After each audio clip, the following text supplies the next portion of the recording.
OAL Authors Babble. Welcome. Thank you so much for having me. I am so excited to be here with you. Thank you so much for having me, Sharon. I appreciate you. Hey, thank you. Thank you so much for having me. Thank you for having us. You're welcome. Thank you for having me. Skip to an author or any author is to read the book and leave a review. Hi, I'm Leandra Simone.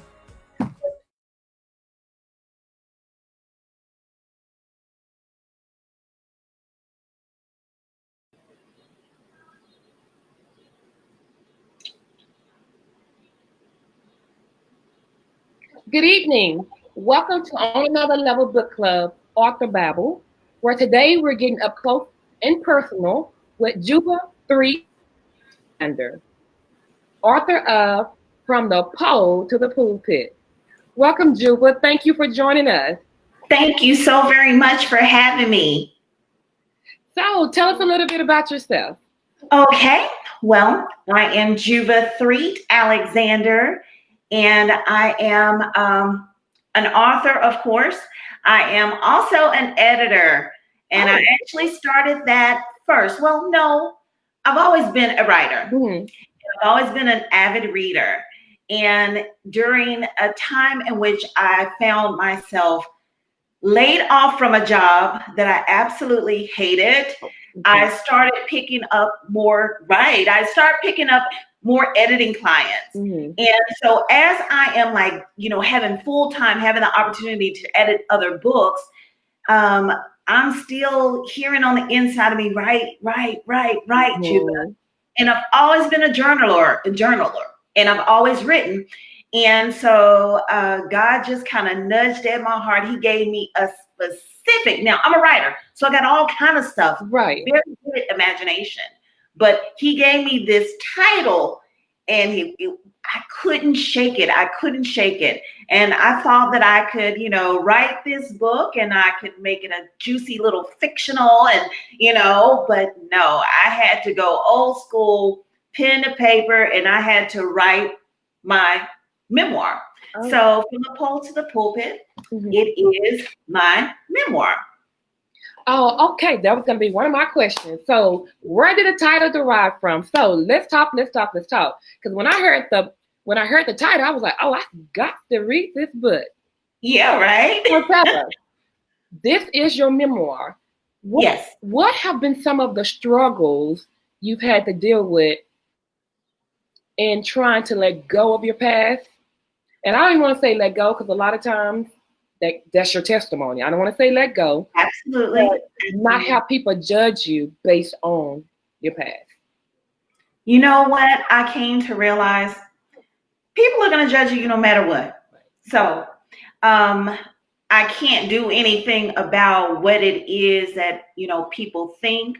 I know, where I've been. But I also know where I am now. And I have a keen insight. I know where God is, taking me. So it is, I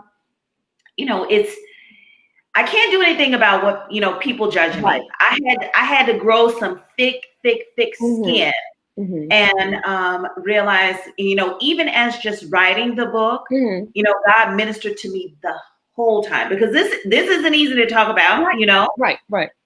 And it was in one of the chapters in my book that I entitled "No More Shame." And I gave a quote. I actually first heard this quote by Bishop T.D. Jakes. And he says, you might have done what they said you done, but you are not who they say that you are. And God just ministered to me as I'm writing. And he reminded me that, hey, forgiveness is important. We want to forgive. We want and have to forgive others. And of course, we definitely want God's forgiveness, right? Right. But what's healing is that you have to forgive yourself. Exactly. And so writing, this was like a source of healing for me, because it was during that time that I learned to truly be healed in that area and to forgive myself. So, it doesn't matter what people think. And, they're gonna, you're gonna have people that are the naysayers. They know old, they know the old Juva, Mhm. but and it's all good. It's all good. I can't allow myself anymore to be tied to what it is that I've done, because God has so much that He needs for me to do, through me. And so He told me to write it. He told me to share it. So I did. So you say the Spirit gave you this title, okay? Yes. So I know even myself, sometimes it's hard to, as you say, forgive yourself. Yeah. And speak on those things that you've been through in the past, because of course you don't want to be judged. How difficult have it been just telling your testimony and just receiving the criticism, but yet using it as a area of growth? Right.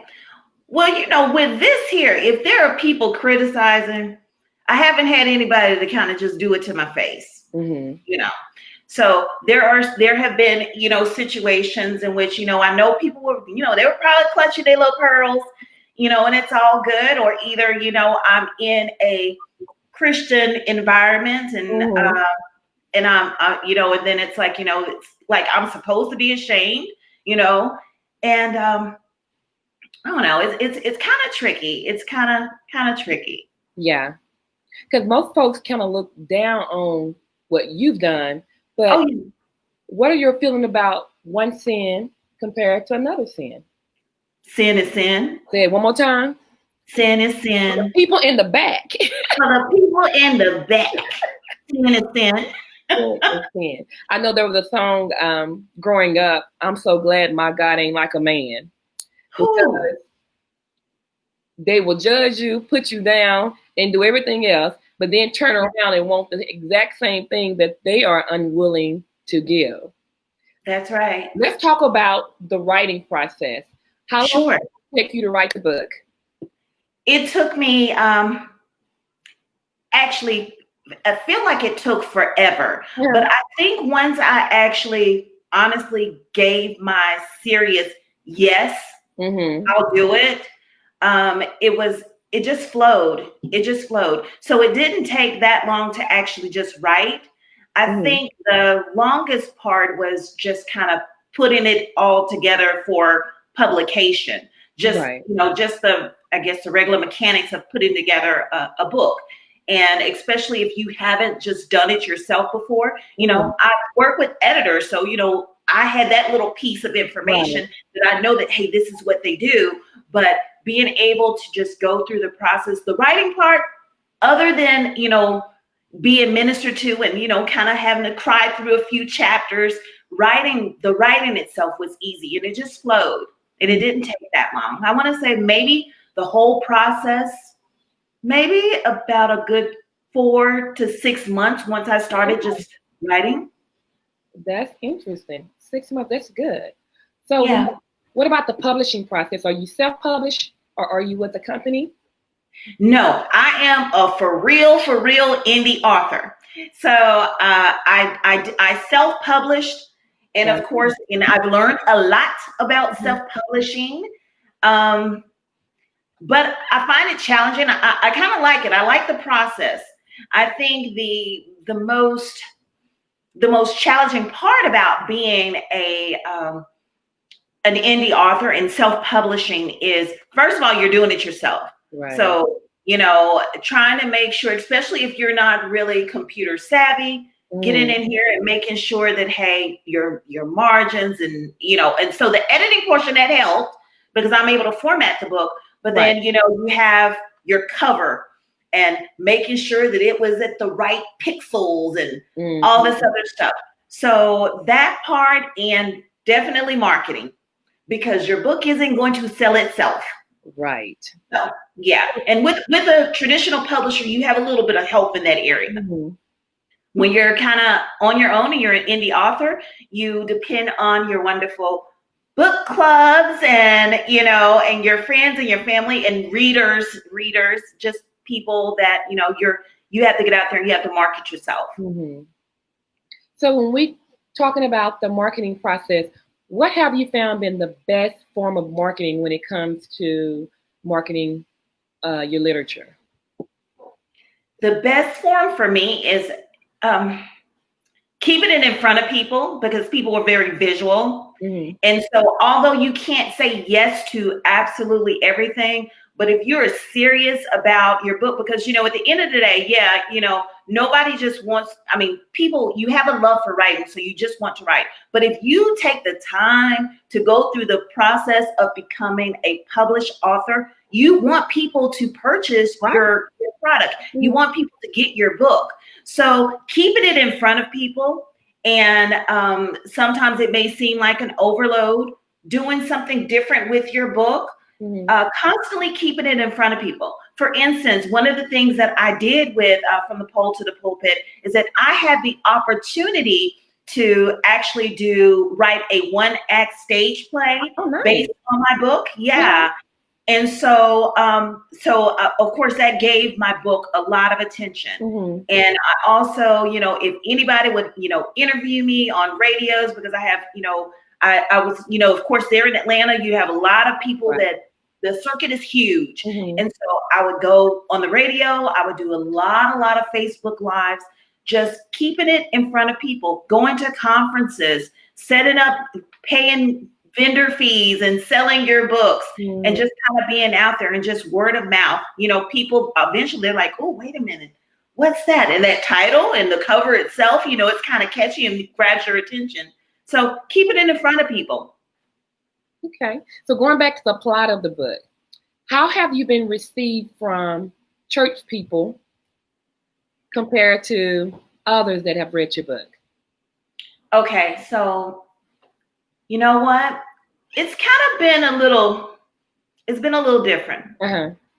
I have had some churches, because I'll be honest, most of the time when I am marketing, it's like I'm doing ministry, and it's outside of the four walls of the church. Right. But one particular time, I had you know how you get an invitation, hey, you know, vendors are wanted or whatever. And I was like, I'm going to do it. So I paid my little vendor fee, and I showed up with my books, and I set up my little table, and it was at a church. But let me tell you, oh my gosh. So the pastor of the church, you know, it was a women's conference, and the pastor of the church, he got up there and he's like, hey, this young lady, she came all the way from Atlanta, and so he told me to come up to the front. And so I'm like, okay, I came to the front of the church, and I just shared my book, shared my story. And the man that got up there, he's like, hey, everybody, I need everybody to go. You buy her book. And I actually sold out. Wow. I sold out, and I had people to order and pay me to send them books. So it's been well received by some Christians. And then other times I've had them to, you know, not show an outward interest, or they're being, I don't know, it's like maybe they're ashamed. They're ashamed to get my book, you know? And so, and it's okay, because it's not for everybody. I know God has a very specific group of people to whom I am to minister. Right. He knows who he's calling me to. Exactly. Yeah. So there's a saying that the worst sinners make the best Christians. Give me your opinion on that. Oh, I totally agree. You got to realize that I was in the clubs, like for real. And I traveled. I made a lot of the bulk of my money kind of traveling around and doing what I do. You'd be real surprised the people that are in those clubs and those private parties. And I'll leave it at that. Right. So, yeah, but that answers your question. Yes. Be real surprised. So you say from the pole to the pulpit. Are you in the ministry now? No, I am not an ordained minister. However, I know that we are all called to ministry. Right. So just as the pole, I was on a literal pole, you know, but our pole, it's you can say it's a metaphor because your pole could be anything. Exactly. That pole is whatever you are stuck. Yes. Whatever place in life you are stuck and that you can't seem to go forward. And the pulpit, that is just an awakening, and pursuing purpose.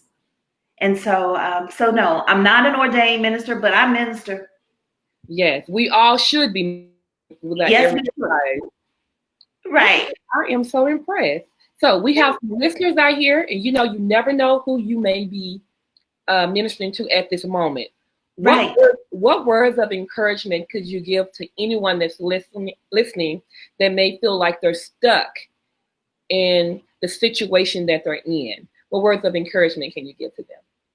Okay.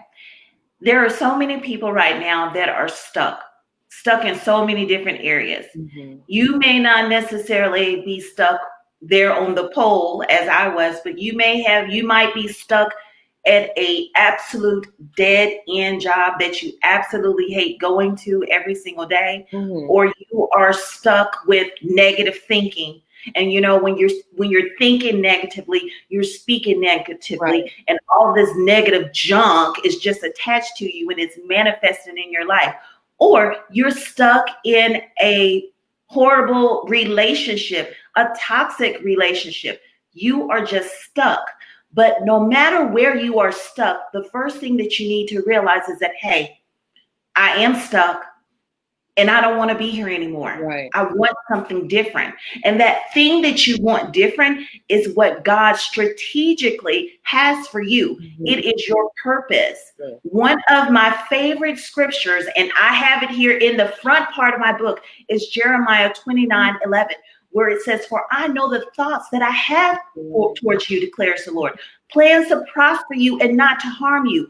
Ones to give you a hope in a future too. So therefore, that lets me know that he has a plan and a purpose for me. And he has a plan and a purpose for you. He doesn't want you in that dead-end relationship. He doesn't want you in that job that you cannot stand and it doesn't serve him. And it isn't serving you. And you know what? To be honest, it's barely paying the bills. He doesn't want you to sit up here just being stuck with your negative thinking, speaking all this junk, sitting up here creating more havoc and mess in your life. He has better plans for you. So I encourage you to seek, to discover, mm-hmm. and to pursue purpose in every area of your life. So let's look at the pandemic. Those some words, that's a word. Yeah. Let's look at the pandemic and the situation we see society in right now. What do you think God is trying to tell his people? I don't know exactly what he's telling his people, but I can tell you what he's told me. Mm-hmm. I had to slow it down a little bit. Mm. I've been busy. Yes. I've been busy. We all get busy, mm-hmm. but I have been focused on my traditional 9 to 5. I have been focused on making sure that the kids are taken care of, making sure that the house, taking care of things and stuff. Spending more time at work than anything.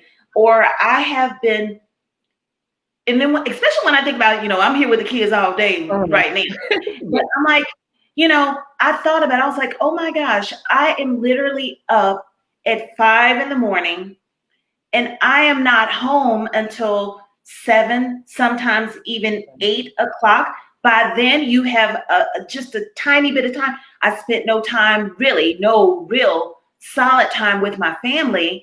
And it was just time to just kind of put some things in order and to refocus. Yes. For me, it was to refocus, to reset, to remember what's truly important. Yes. And what it is that he's called me to specifically do during this particular time. So I had to sit it down. And he made sure to sat it down. You weren't going to run off to church.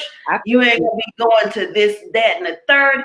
No, you're going to sit down. You're going to spend some time with your family. You're going to spend some time with yourself and remember what it is that I've instructed you to do. Right. I totally agree with you. A lot of times we're so, we look at things from our natural eye and not through our spiritual eye. And I think a lot of times, even if you look at your journey from the pole to the pulpit, or where we've come from and to where we are today, if we just sit back and look at our lives through God's lens and see that there was a purpose for everything that we went through, every person that have come into our life, there is a purpose for it. But we have to slow down, as you state, and just really tune into his spirit to be able to know exactly what he wants us to know, you know. But sometimes we're so busy.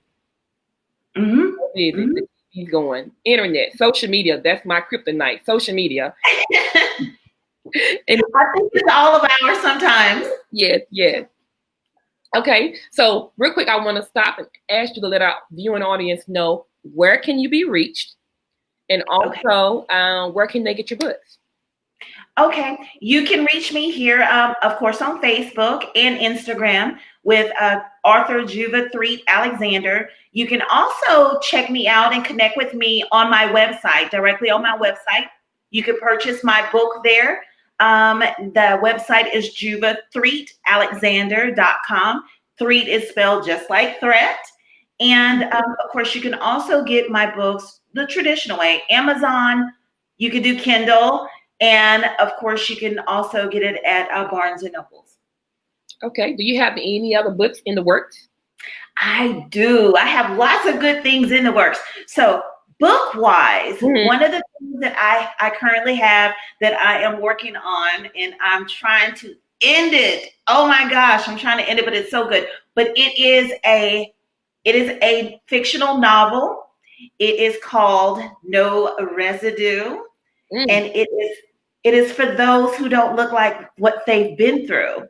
And and my characters are absolutely off the chain. They are really crazy.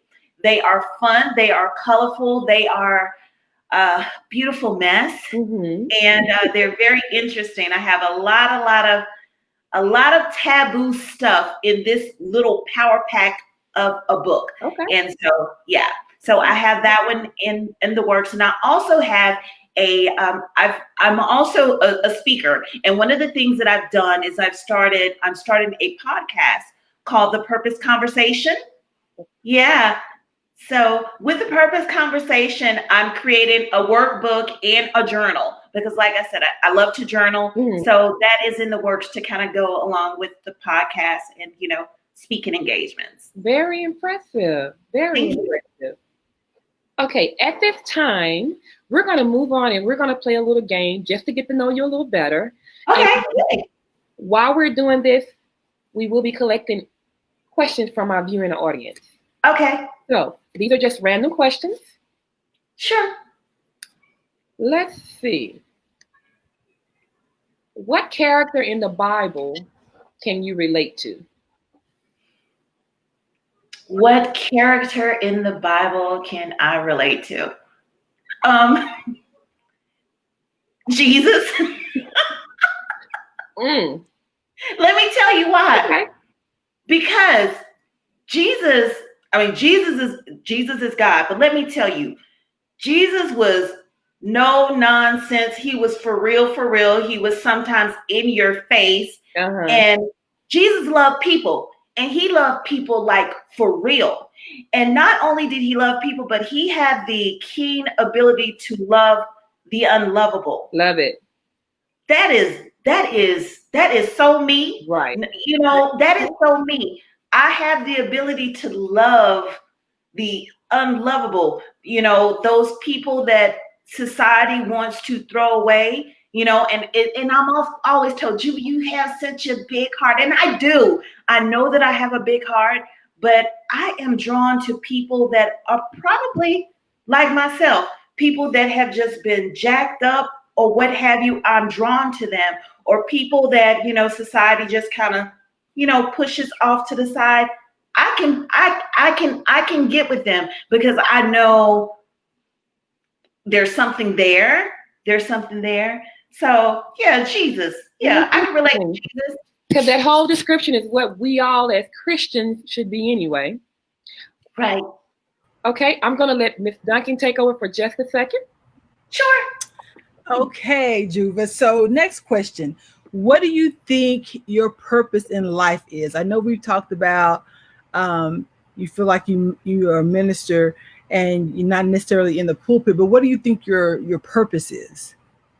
I truly believe that my purpose is to help other people to connect to theirs. Okay.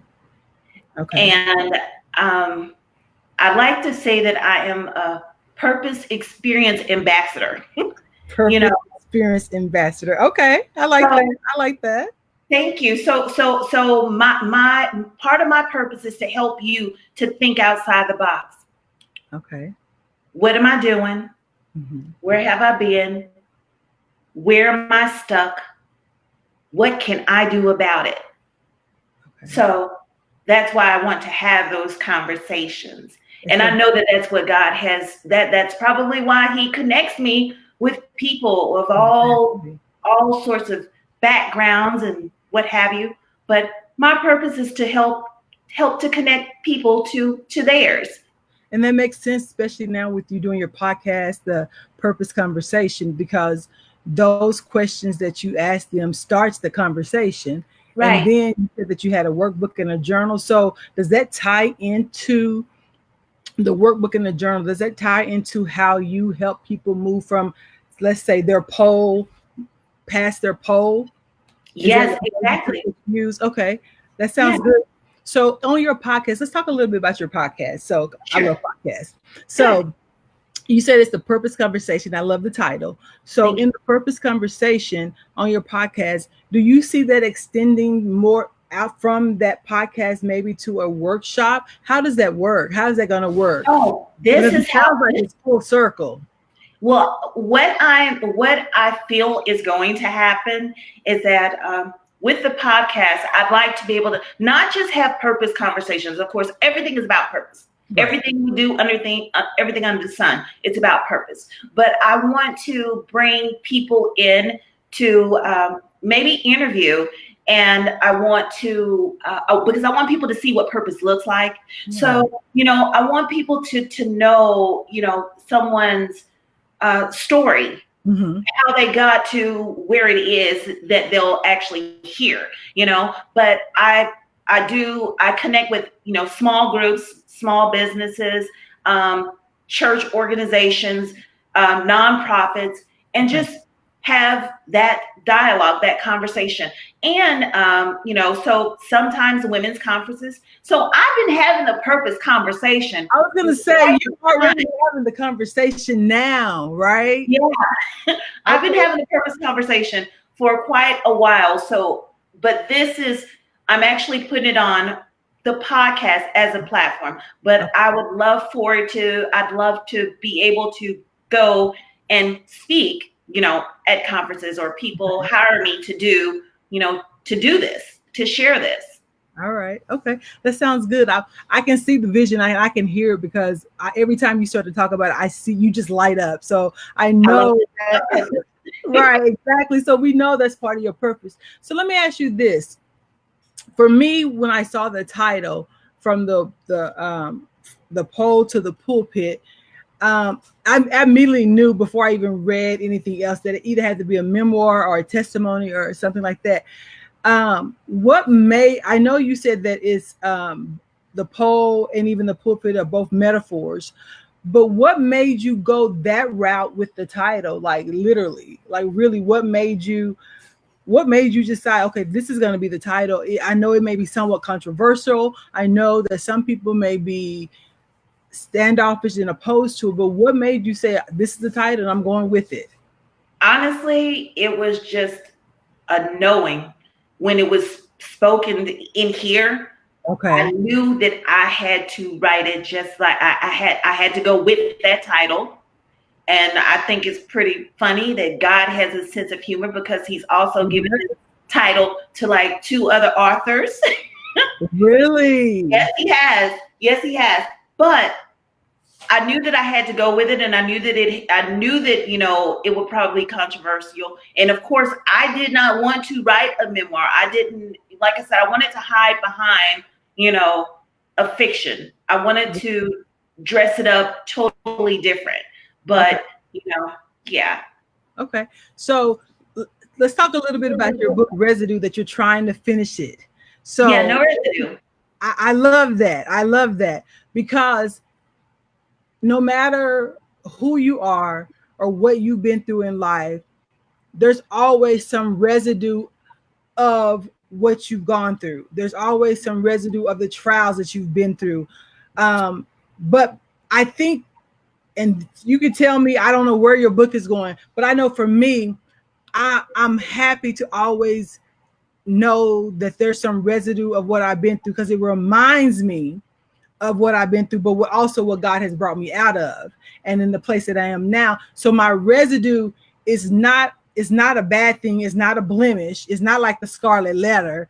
It's literally that pivotal point for me that keeps me remembering and keeps me from being grateful, keeps me from being thankful, keeps me in a place of humbleness because this is what I used to be. This is what I used to do. This is a situation that I used to be in, but I'm not there anymore. And it's not by my grace, but it's by the grace of God. So for me, that's what my residue does. That's good. I'm going to flip it on you though. Okay. The title is actually No Residue. And let me explain. Okay. So it's no residue, and it's for those who don't look like what they've been through. Wow. Right. That's even better though. Yeah. So the thing is that you have this main character. She got it going on. Okay. She got this squeaky clean image. Homegirl, she has it going on. Okay. Right? Right. On the outside, everything looks squeaky clean. But inside and behind closed doors, it is a hot mess. You know what that reminds me of? It reminds me of Kay Richay's book Appearances.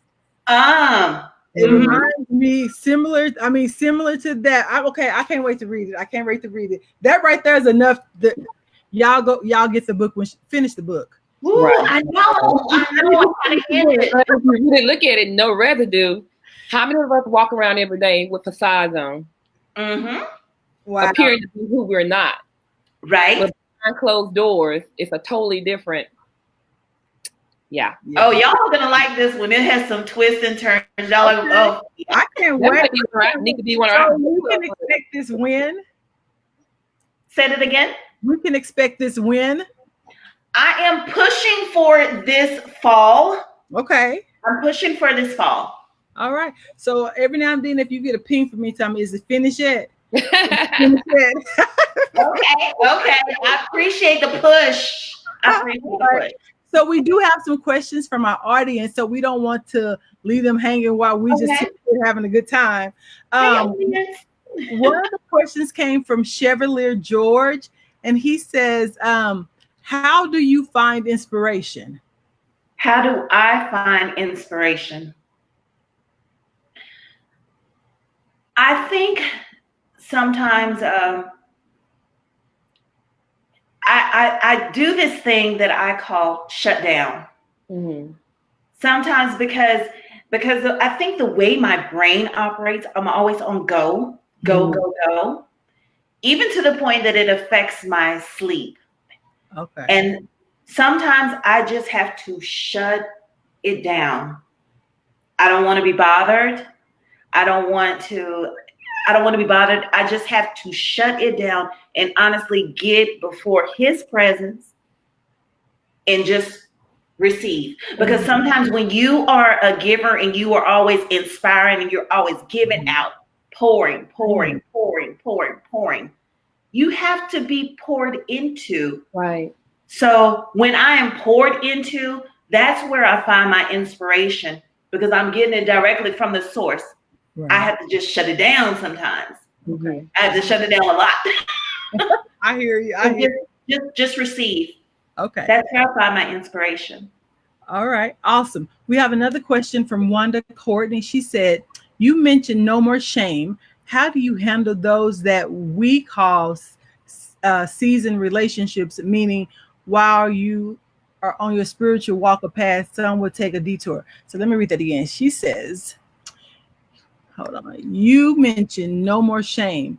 How do you handle those that we call seasoned relationships? Meaning, while you're on your spiritual walk or path, some would take a detour. If that. Okay, I'm trying to understand the question. Yeah. Wanda, can you give us some more clarity on this question? And while you're doing that, I'm going to go to another question. It's another question from Wanda. She says, I start my day waking early for his glory. How do you start and end your day? Well, I start my day getting in my quiet. I get in my absolute quiet, and I try to not have any sorts of distractions. And it's been real interesting, just kind of being home and everybody's home. Nobody else wanted to get up before it, 5 and 6 o'clock in the morning. Now it seems like, all of a sudden the dog and, just everything. So, but I start my mornings every single morning just trying to have my quiet, my downtime. And during that time, it may vary. Sometimes, most of the times, I'll just go ahead and I'll click on my my Bible app.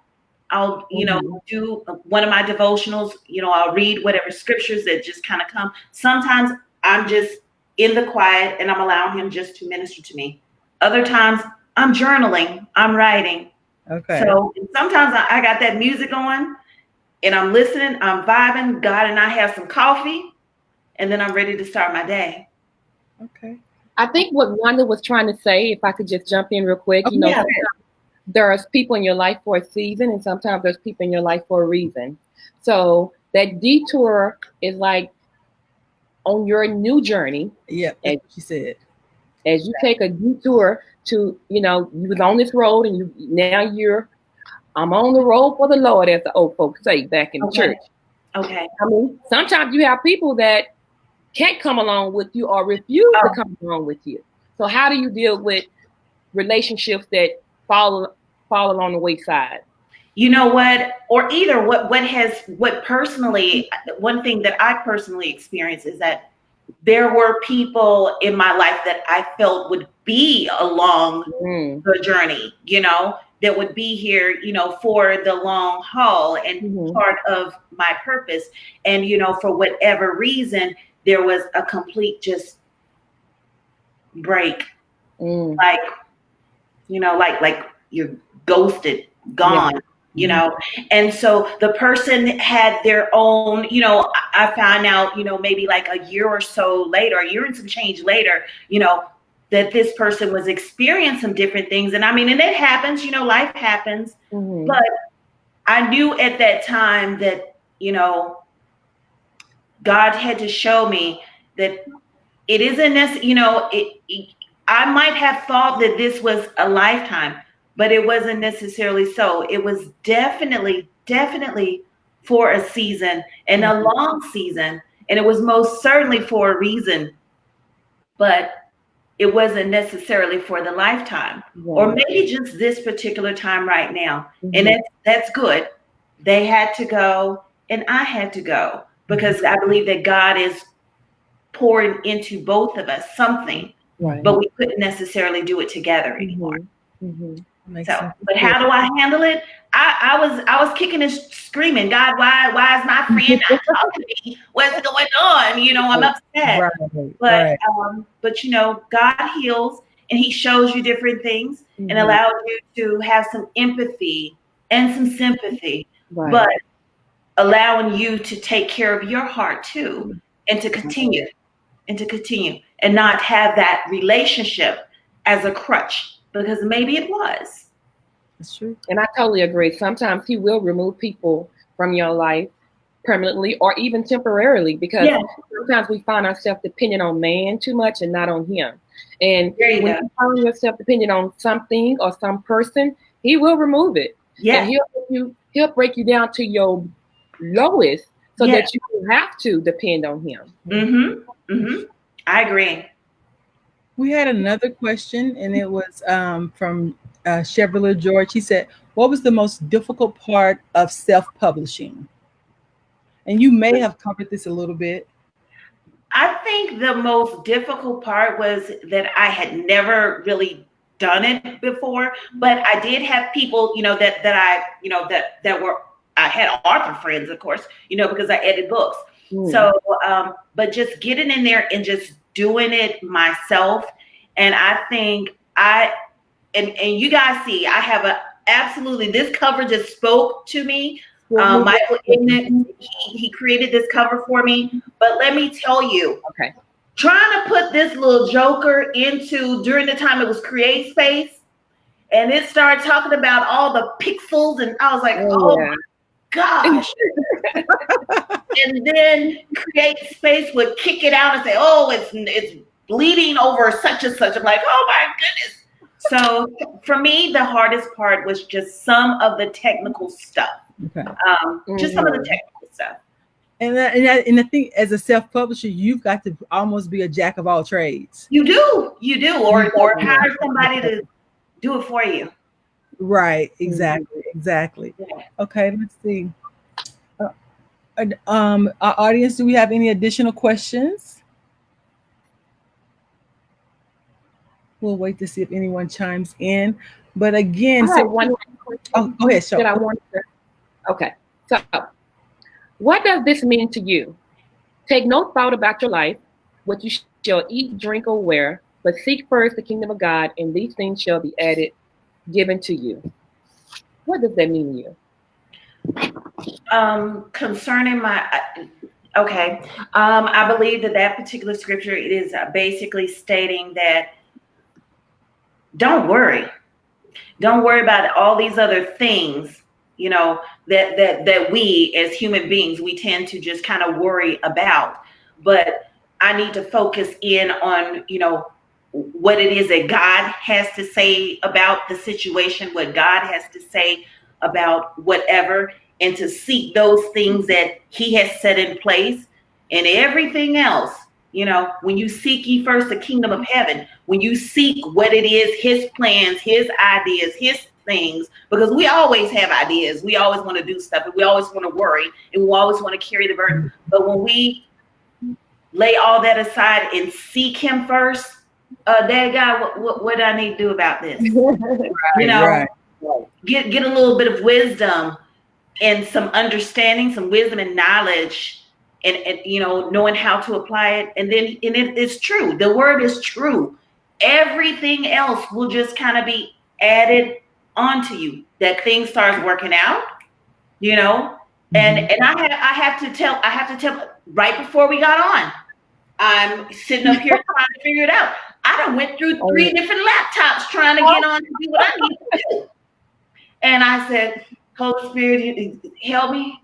Daddy God, please help me, And you know what? But I sought him out first. And then everything just kind of flowed. Right. Okay. This is working. All right. Okay. So we got another question from Latice Phillips. Are you still editing or focusing solely on writing? I probably will never, ever, ever stop editing. I will probably never stop editing. First of all, because I absolutely love to read. And when I edit, I don't just edit. I mean, my goodness. I love to edit. I love to, when you present your manuscript to me and your story is so good or whatever it is, and it's just jumping out at me. And then I'm able to not just go in and, correct your grammar and your punctuations and all this other stuff, but I'm able to, help you to give it that, if that's the service that you said that you wanted, you want to make sure that it flows. But I'm a lover of words. And when you give me something, you give me a manuscript and it's just colorful and it's beautiful. And I see your story just kind of, my favorite thing to edit, of course, would be, memoirs. I love for you to tell your story. And I think everybody has a story. And I just get, because I've been there, I understand. And I know how important it is to tell your story. And I want you to tell it authentically. And I want to help you. So I'll probably always edit because that's what I just love to do. All right. Next question. One to Courtney say, have you thought about preaching a sermon? Well, you know what? My kids probably tell you that I preach a sermon all the time. Those on Facebook Live will probably tell you Juva's preached again. So, you know, I don't know, maybe in a traditional sense of the word as far as a sermon, but I think that I just do that all of the time. I do that all of the time, just naturally, you know. So, but who knows? He knows. So, have you thought about mentoring to any youth? I I have this, maybe not youth, really young, but I have this connection with young women, you know, and I think it's because during a point or the time in my life, I was in my early 20s when I went down, you know, and was out there on the pole and making all these choices and doing this and doing that. There is, I understand and I know now that, you know, your brain isn't necessarily fully developed before you're 25. So that's why we make all those crazy choices. And you're like, I don't know what you're thinking. You know, no, she probably really wasn't thinking. But I have a different type of love and a passion and an attraction towards those young, to that young age stage between 18 to maybe mid 20s, because usually when we get like 28, 29, we start knowing a little bit better and stuff like that, you know. But right in between that age, that's when you're a little lost. You start questioning different things and making some of the choices. So I mentor them all of the time. Okay. Awesome. Latice Phillips says, you glow when you talk about everything. Is it a struggle to prioritize your passions? You know what? I think sometimes it can be a struggle, especially when you have different passions or different areas that you just love. And, you know, but one thing that I did, I had the opportunity, I actually had a purpose experience. It was a virtual collaboration. And one of the ladies that I had as one of my speakers, she happens to be a branding coach. And so let me tell you, I'm going to plug her in, Miss Udeline A. Darabines. I booked a session with her. I told her, I said, hey, Udi, once we finish all this up, I'm going to book a session with you. And I did just that. And she was able to help me to compartmentalize all of these different passions. Right. Yep. Until it just made sense to me. And I was like, oh my goodness, this sounds so good. And I was so excited. But yeah, it was a struggle. And I had to get some help, someone that was a professional to help me to put it together. And Udeline A. Darabines, she is absolutely phenomenal. And she helped me. Awesome. Okay. Awesome. All right. I think that's all of our questions for right now. Thank you. Sharon, you have anything else? Don't. It has been a pleasure. And I need to get, if you Miss Udeline's name in the host chat when you have time. Yes. Yeah, that's me. I'm all over the place, and it's just hard for me to just bring it in, rein it in. She will hook you up. I'll definitely put that I'll share her information. Absolutely. So one of the things that we forgot to do is I forgot to have we forgot to mention about that Miss Juva wanted to give away a book tonight. I do. I'd like to give away a book. So we had several people ask questions tonight. We've had Miss Wanda Courtney, we've had Latice Phillips, we've had Chevrolet George, and one of the things that you wanted to do, is to give it to one of our people that were engaged with you tonight. So randomly, how do you want to do that? You know what? I think I know I'm supposed to give it to Wanda. Okay. All right. Okay. Wanda, if you will make sure that I won't have you put it in the public chat, but Wanda, I'll get with you. That's my cousin. So I will get with you. So one day I will get with you and get your address so Miss Juva can get your book to you. So yay! Yay! All right, awesome, awesome, awesome. Well, it has been a pleasure. This has been really, really uplifting. I know for me, uplifting and very inspiring. And I thank you and I appreciate you for not only just writing your book, but for telling your story, for being Thank vulnerable you. enough to tell your story. You know, because it Right. takes you to be vulnerable, and it puts you in another place of vulnerability when you do tell it. So thank you for sharing that with us and with the readers. And we're excited. We're excited, and I can't wait for No Residue. Thank you. Thank you. Thank you, ladies, so much for having me. Thank you. Yeah. Tell us one more time where you can be reached and also where our viewing audience can get your book.